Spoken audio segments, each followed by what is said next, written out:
So we watched the overview effect last night. We had a bit of discussion about it. We're gonna this morning have an overview of our history.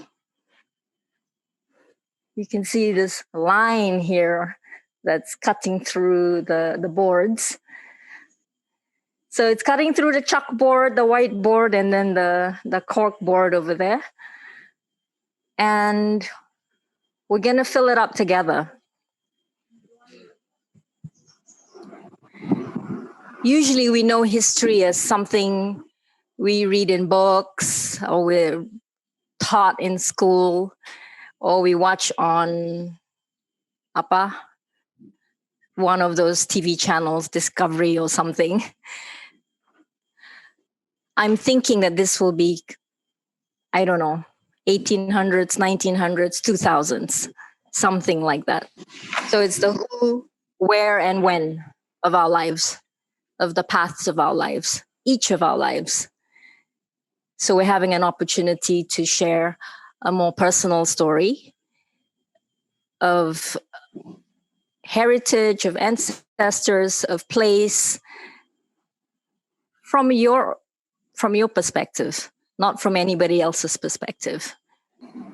So the question is, when and what were key moments on the path of your life? And I invite you also to look at it intergenerationally, meaning from your nenek moyang, your way back as long as you can remember, or that was told to you by your grandmother or grandfather. Okay, so you don't have to say, I was born in 1965 and I remember 1985, and you can go back to 1800s or whenever. And for those of you not born in Sabah, I invite you to talk about wherever you were born, and then when was the moment where you encountered Sabah, either in your conscious mind or in your subconscious mind, and you started to move in this direction. Okay? You guys want me to model that and give you an example of through my own story? Okay, so Neville has a map of Sabah in Neville's way with all the sungais. I'm going to give you some quick examples. Don't follow my example necessarily, but I want to give you an idea of the kinds of moments. Okay, I'm going to start. So 1800s. I was not there, but of course my ancestors were. I'm going to say this is the 1800s, yeah? And this would be the half of the 1800s. And this would be the first quarter, and then the third quarter. Anyway, what I know about my ancestry is somewhere around here in the last quarter. Cynthia's ancestors.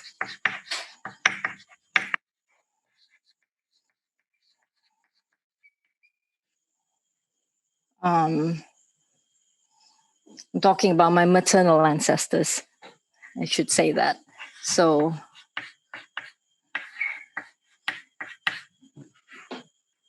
some point between here and then before we became the 1900s.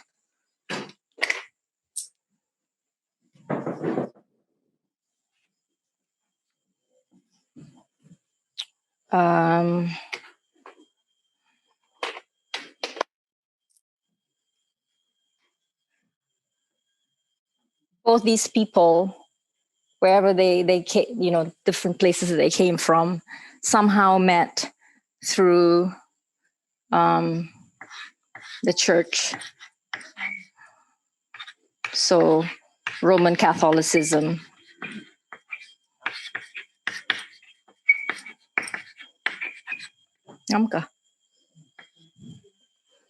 And that was significant as well. That was how they met. Then the other thing that was significant in that whole ballpark was this guy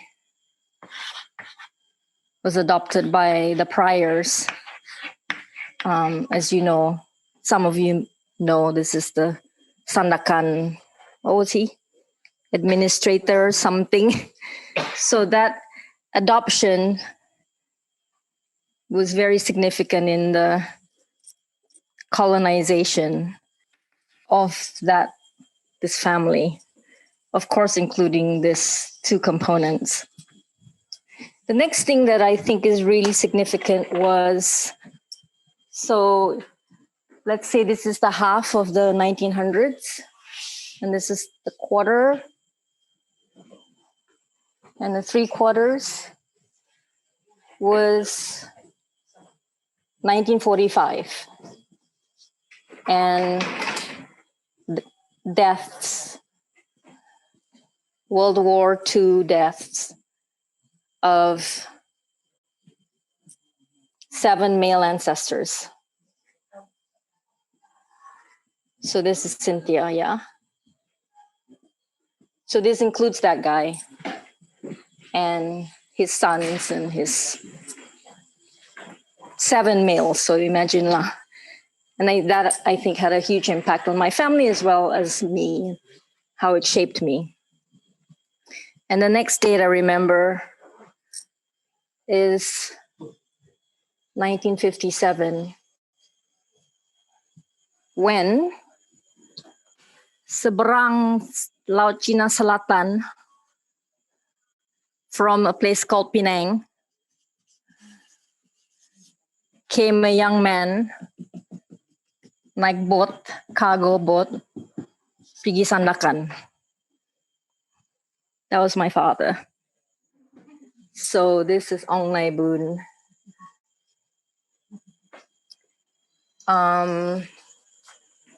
And he joined the police force. 18 or 19 years old, very young. What I remember from my parents, because he joined the police force under the British, was they loved the Brits. They loved that time. They only have good things to say. I'm talking about my grandmother, my whole family. My dad loved serving under the colonial masters. It was just love in all sorts of shapes. Okay, so you guys getting the sense now of how to do this? The 3rd quarter, and this is the 4th quarter. So 4th quarter, somewhere in the 70s.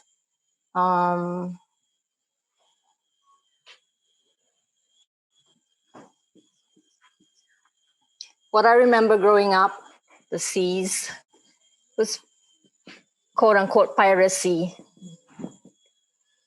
And my dad always going out to sea and coming back with the boats like full of cannon holes made by cannons by the pirates. So I remember that. I remember a time when there was bombing. I don't remember which year. And I remember curfew. That was like in my memory because we were told we can't go to school, etc., etc. But being the brave kids that we were like, no, I'm going to school. And we end up going to school at the convent, the same convent that my ancestors were at. And there was nobody else but us. So I remember that. Okay, so you guys getting the feel of it? I'm going to give you 1 or 2 more examples. I'm going to go into the 2000s. You can write on this. You can also use the pins. You can pin things on it like crabs, starfish, giraffes, whatever you want to pin. I'm going to write just because I've taken enough time. 2000s. 2004. things happened for me in 2004 that have shaped my life. I had a family reunion with, I don't know, 300 of my relatives from all over the world, from those two founders, those two people. Let's say 300 plus relatives. And we unpacked the story of that story and what that meant to us. And then we also talked about this for the first time. I had heard about it. Even my mother talking about seeing her father go and never seeing him after that. So that was very significant. It was also the year I founded Leap. And these two are very connected.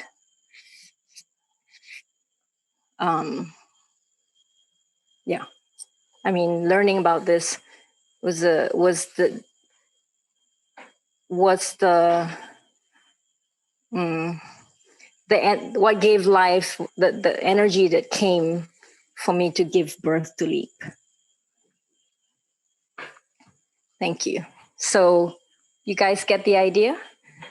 I did a whole bunch here, but you can do 2, you can do 3, those kinds of moments that you feel shaped the path of your life. And it's personal, but as you can see, it was also Sabah's story in it. Okay. All right.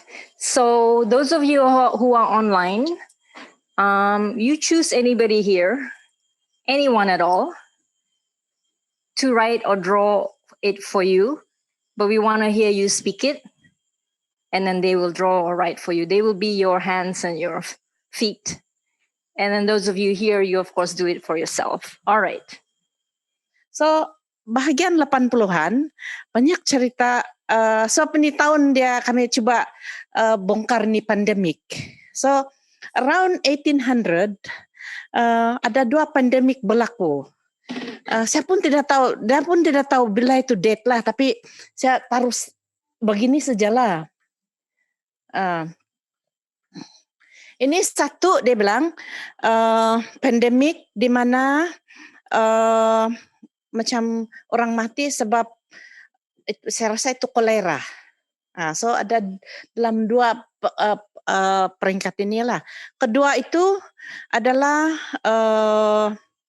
mereka ada pandemik yang kolera, and then saya rasa itu Spanish flu lah. Kalau saya tanya, siapa dia bilang berdiri terus mati, so they don't even have time to dig the grave, so they put in mass grave di sebelah Pinampang.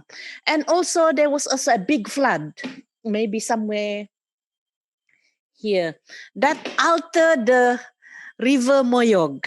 Dia bilang sini semua itu sungai dulu sini, sekarang dia tidak sudah, dia bilang. So there were 3 important for me, mark the ada impact di dalam hidup kami, sebab itu menyebabkan kami bergerak di dalam kawasan Pinampang lah. So there was 3, we need to tell more of that story. And memang kami punya keturunan adalah di orang Kadazan. Tetapi ada juga kami punya keturunan dari China. Wong, dia punya Wong. So maybe somewhere in the, masih juga di 1800 jarang sampai di macam lebih kurang beginilah ini. When the church came or traders came, I think it's still in the 1800s. I don't know, we have to like that. So terkawin dengan kami punya ancestors. So itulah kami sudah ada darah Cina. Mereka belajar tentang nih plowing buat samsu, what's that, talak lah, the alcohol. They learn it all from the China. Yeah. And then ini maybe flood. Ini maybe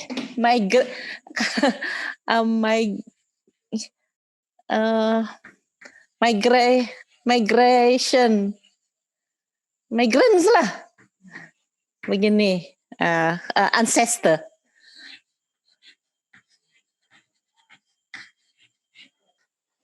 di mana saya punya nenek, ada ancestors, derang because ada sudah ini, derang pergi sekolah. So I had my maternal grandma, she's a midwife, kampung. Tapi dia dapat pergi sekolah. Dan semasa Second World War, ada satu lagi important somewhere here, World War II, because the Japanese are killing the Chinese because there was a revolt. So banyak orang lari pergi kampung, dia bilang mama saya. Dan my grandma kasih jahit dia baju macam supaya dia orang tidak kenal dia orang Cina. Dia orang macam kadazan, so tidak kena bunuh. So during this World War II, then there's peluang untuk protect ada macam dia punya ancestor lah itu kan. And then juga selain daripada itu, dia juga masa itu ada juga sakit, macam ada malaria during World War II. So it was a difficult time for them. Mama saya masih kecil, about 5 years old, 6 years old. So itu saya rasa ada impact di keluarga saya sebab di sana mereka belajar bagaimana membantu selain daripada mereka sendiri di dalam kampung itu. Sini saya lahir. NL lahir 1959. Ya, di sini saya lahir dan jalanlah sehingga and ini saya pergi university di sini dan juga terlibat yang 1980s ini dalam ini pembentukan New Sabah. We were involved in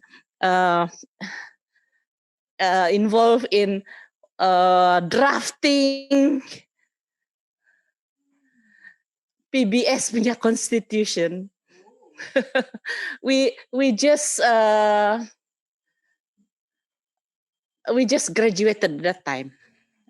So kami tolong derang, sebab derang pun tidak ada duit. So we young students kan, aktivis kami, graduates. So tolong ini menang, tidak sangka menang. And so we all thought it's a new Sabah lah, sama juga. Everybody thought. But anyway, tidak. And so whatever it is, soon after that we realized that ini new Sabah bukan new Sabah lah. We thought okay, sudah ni problem Sabah, but we realized that tidak dapat. So in the end we form a new organization called PAKOS di sini. I think towards the 1993 lah, or 1991 kah, baru kami buat ni PAKOS, because we realized that we have to continue working with the community, and so the journey continue like that lah. Itu saja, terima kasih.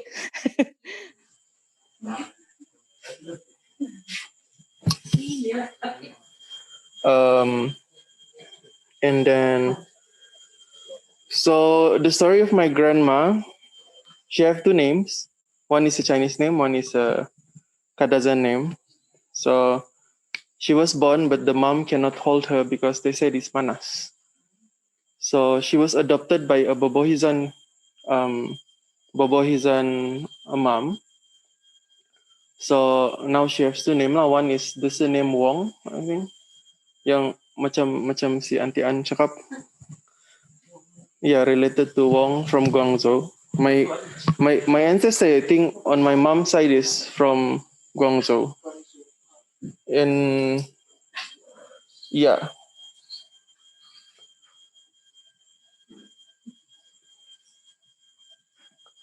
Seven generation ancestor ago, I know his name, Andi Matajang. He was a merchant from Sulawesi.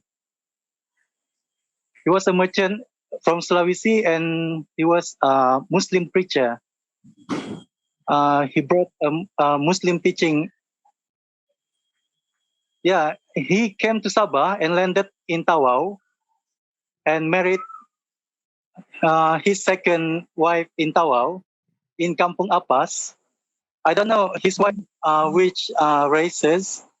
I think it's Bajau or Suluk. And then he have a son there, which is we known here, Andilaiha. They lari dari Jepun pergi ke Tenem. But Tenem became Japanese headquarters. My grandfather was on the prisoner of war death, apa tu? Indentured labor for the road to Sok. My father is born here, 1960s. No, he's born in the war, but in the 1960s is Colombo Plan. Under the British, they send a lot of people to New Zealand. So these are people like Herman Luping, Simon Sipao, and my father. So the first generation of Sabah politicians who came back as architects, doctors, Kerajaan Civil Service. So Colombo Plan for Sabah students, including my father, that's where he met my mom, New Zealand. So my mom comes in here. And then I want to put in 1994. This is UMNO Masuk Sabah. And I was with my grandmother. This is the last one I'm going to put. I was with my grandmother at that election in 1994 when UMNO cheated and came to power, remember? And my grandmother dari Nambazan, dia menangis. Everyone is crying. And they'd be like, Pui! And she spat on the ground and she said, Mahathir, we're not Sabahans anymore. And that changed everything for me.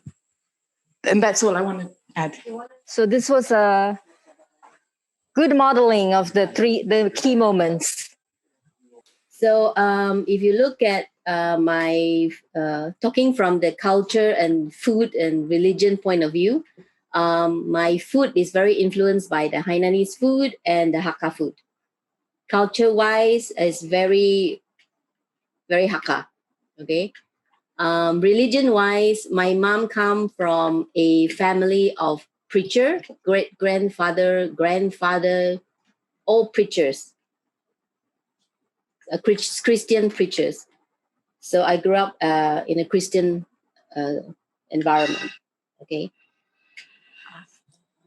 Fast forward, 1980s, I met my husband. Very different. He is a Teochew, a bit of Dusun, and a lot of Baba. So food-wise, very different. I was exposed to things like sago. To me, it was glue. When I first saw him eating that, I said, why are they eating glue? Bambangan, sambal, and all this kind of thing. Okay, so that was some history lah.